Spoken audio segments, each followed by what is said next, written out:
Hello, welcome to Loremaster's Lair. I'm your Loremaster, here today to celebrate the release of the Impossible Lands, with a look at the Land of a Thousand Gods, Vudra. One thing the Impossible Lands gave us is a dozen of these more eastern deities, but we have a few more which were not touched on this time around. So let's look at the homelands of these deities, as well as some deities which were not given to us fresh off the presses. The nation of Vudra was said to have been formed by the goddess Vudravati, who was lover to the twins Ubari and Mbal, the two spirits of the seas, of the same name, of course. When the two began fighting over her, she sat between them as a large mountain, forever dividing them, while also giving birth to the first people of the nation. Here, both worship of many deities, as well as occult practices, flourished, which, considering how one is all, eventually led to out-and-out war until the rise of the deity Uroi finally brought peace to lands. But what really forged Vudra into what it is today was the rise of the spawn of Rovagug known as Kotagars. Its rampage-first alliance between all of the Mahajana Paradas, I'm surprised I said that right the first time, who ruled their kingdoms, uniting under the legendary psychic Vani Tapati to slay the beast, and then, generations later, uniting under the central king of Kimben Sald to form one nation. By the time of Kimben Sald's death, he had turned a land of small kingdoms into one of the most powerful empires in the world. As for people, the most common humans you will find are Vudrani. This is obvious because this being their homeland, of course. Vudrani, however, are broken down into three main sub-ethnicities. It's another case of the people out of Inner Sea just grouping people from one region into one ethnicity. But anyway, we have the autistic Vudrani Davala, who can be found in the Central Plateaus, the Vudrani Parbatke, who live deep in the mountains, and horse-loving Vudra Banjare of the deserts. Others who can be found in Vudra include the neighboring Kelish, as well as rat folk, and some recent friends of ours, the Vanara, Vishkanya, Kashrishi, and Roligans. All of those, however, are in the Impossible Lands book, so we will leave any more explanation there for now. So now that we have the ball rolling, let's toss in some information on deities so I do not do it all at the end this week. First, let's start with Rataji, the spirit in silver. He is deity over silver and silver mining.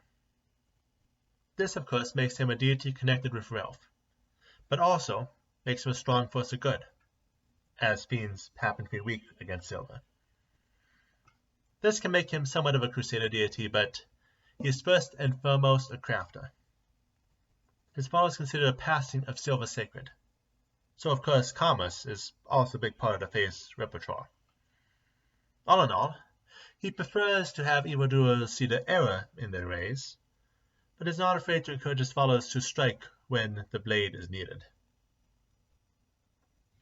Now let us actually start our walk across the nation, starting with the center of worship of the nation, the Divine Garden.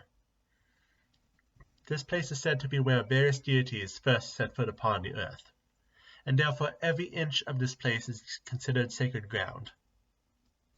Meat is not slaughtered here because of the bull god Galata. The land is dotted with temples and academies, and the centerpiece of the region is the seat of the Golden Moon, a tower which has a shrine for every Vudrani deity. Here, you will also find Sumnahardra, which is one of the main ports with Tianshe, and the Palace of Ivory and Bone, a fortress once home to the vilest necromancer of the nation, because every region needs one apparently. North of the Vine Gardens, the Crying Jungle, one of the densest jungles in Kashmir. Growing around the Bagshahi River, all creatures of the nation have found one way or another to make this region their home. In the heart of the jungle lies the famed Junsog Lake, where animals who drink are granted intelligence by the goddess Janpati, even leading to a Mahajapada ruled by an intelligent panther. Of course, this region is also home to nations where Naga and Rakshasa openly rule. Stepping south is the Wide Water, home to the Matra River. This is the most fertile land of the country, the common floods of the river washing over the land's spring growth. The river is a place of trade, whether it be the peaceful city of Lepur, the gun-loving Ukrul, or the silver mines of Ranjipal. It is no surprise that many people consider the river sacred, and there are numerous temples to the goddess Matravash lining the river's banks. Which pairs nicely with the next deity upon our list, Matravash, the Wide Water herself. She was once a violent and harsh deity, but she fell in love with the lotus blossoms and calmed herself so that they could flourish along the lengths of her river. She is a goddess who believes in the law, but will always want to help the oppressed wherever they call out. The point priests of hers refuse to give up fugitives in hopes that they can find a better life. It's a constant flooding of her river which has brought much life to her riverbeds, and the people never forget to be thankful for this. And when we talk of Matravash, let's talk of her mate, Ashukahama, the Divine Divide. This goddess is a deity who presides over canyons, gorges, and other divides in the earth. While seen as, of course, a dividing force, her territory is also often protection from enemies as a form of natural defense, and therefore she is worshipped for both concepts. Ashukahama was once lover to Dindal, god of Mount Peaks, but he left her for a trio known as the Cloud Sisters. In rage, she walked as a mortal, doing everything she could to rend the mountains of her ex, until she happened to save Matravash from attacking Azuras, and they have been together ever since. Those who feel divided from others pray to her to help heal their relationships. In addition, she is also the protector of the art of palm reading, it working by relying on the crevices of the skin. Everyone needs a hobby, I guess. Just south of that, going back to our walk around the country, just south of where we once were, is the Golden Basin, home to many of the wealthiest lands in the country. This includes the beautiful capital of the country, Indrapata. This city is surrounded by leaves like a lotus, said to close if an invasion was ever launched against it. The river Kalyan flows with minute amounts of gold, making it shine across its entire length.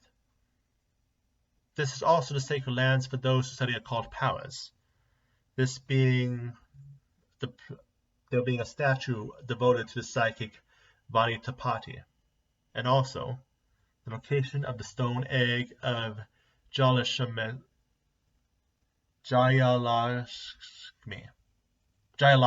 close enough, which opened the minds of the first psychics in the region.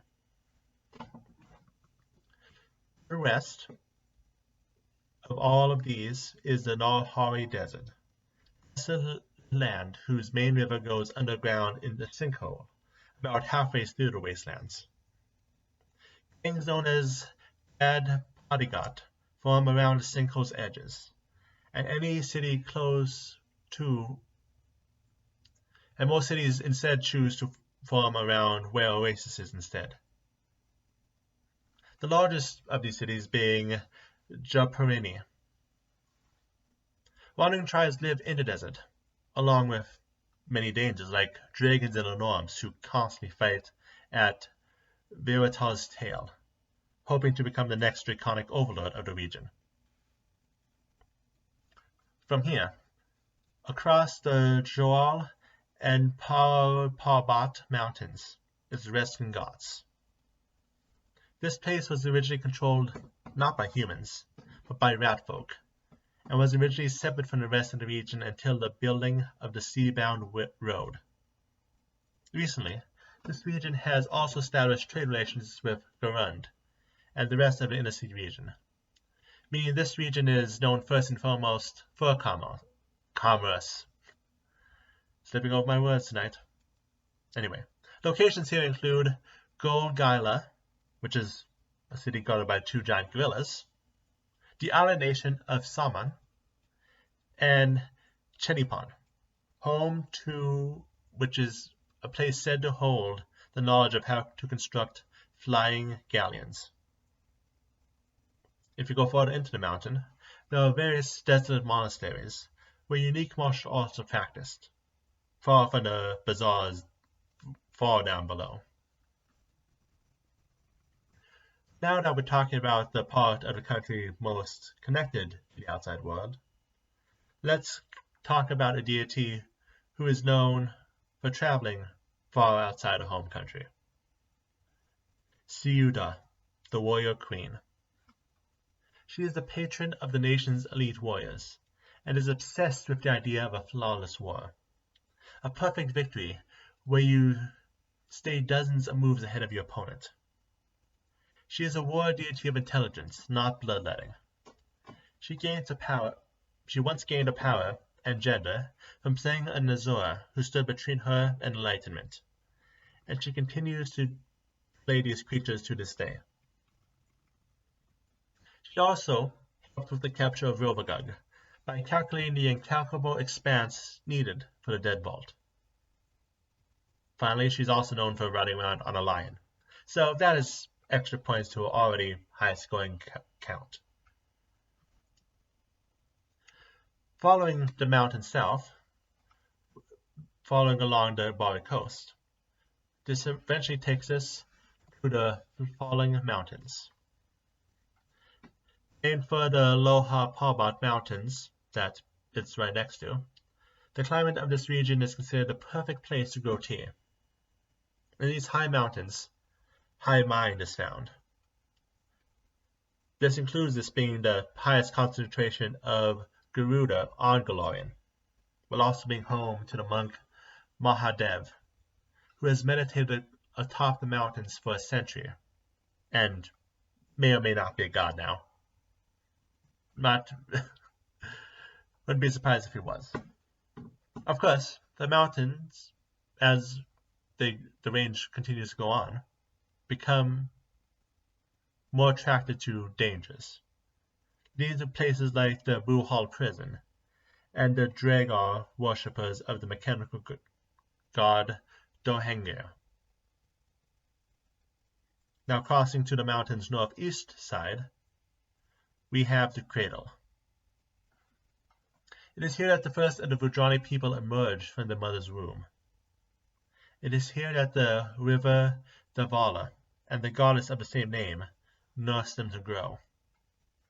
It is here that enough battles among the early people and gods emerged that an entire section of it is still known as the Plains of Conflicts, and are even now used when scores need to be settled through arms. They are both ancient cities dating back to the beginning of known time, and unusual cities like the Vishkanya city of Tanadesh and the Rakshasa city of Vaktai. Though, of course, the largest city is that of New Vedgad. Finally, we have the Open Bridge. This is actually a new addition to the nation. The Radas were seen about, a century ago, as being one of the events that happened around the time Eridan died. Everyone was looking forward to getting new land, but we all know nothing good comes from Eridan. his death. I meant his death. Instead of fertile land, Vudra instead was greeted with aberrations, who were not happy to be close to the surface now. Dal went from a coastal fishing village to a fortress city on the front lines to an invasion overnight. But most landmarks in this area are walking catastrophes, including the aberration torrent at the boiling maw, the sanguine territory of the Korriban Swamp, and the serpent folk stronghold of Anglebar Island. And speaking of unspeakable horrors, the last Vudrani deity we have is Lair, the unsuspecting rat. Lair is a woman with dark skin and 3 arms growing out of each of her elbows. She believes all things must fade away eventually, and has her cultists work to tear apart civilizations from within. Whether it is coming from espionage, from tearing apart families, or from basic political corruption, they seem to have a hand in every pot. All 6 hands. Eclipses are sacred to her, and she is said to take the light itself from the night sky, and it is a perfect time to sacrifice one's enemies to her. But either way, that is today's video. As always, good to have a taste of more deities and information on another vibrant region. As for others like Gruhasta, who has a full write-up, and I would like to do a video on him as I did with his brother Rory. And Vudra not only has a full write-up, but also appeared recently in the Impossible Lands, so had to skip her as well.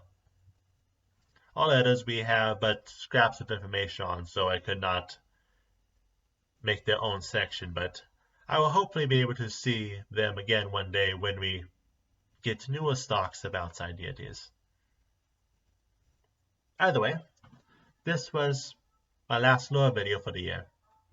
Just like last year, I'll be spending December going through Loremaster's Library Month to just talk about some things I find interesting. But as for today's video, that's it. So I hope you take care, everyone.